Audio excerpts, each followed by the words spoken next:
مدت 38 سال می شود که در همین اصولخانه مردمی ناحیه بلجوان با همراهی پدرم اویلوی ما همین اصولخانه مردمی ناحیه بلجوان رو از سال 1977 تشکیل نموده در همین جا با همراهی پدرم کار میکنم.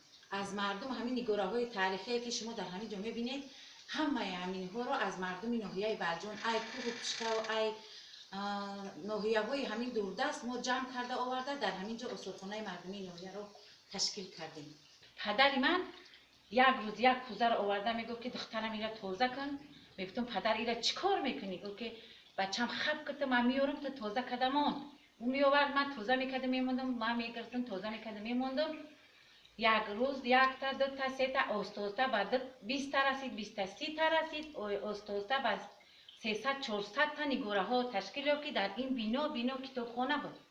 وقتی که پدر من همین نگاره ها را جمع کرده در خونه نگاه می داشت، این بنا کتابخانه بود. بعد پدر من به رئیس محله مراجعت کرد که همین بنا را به من اگر دهید من همینجا را اصولخانه تشکیل میکنم که به نام همین بلجوان تاریخی بماند.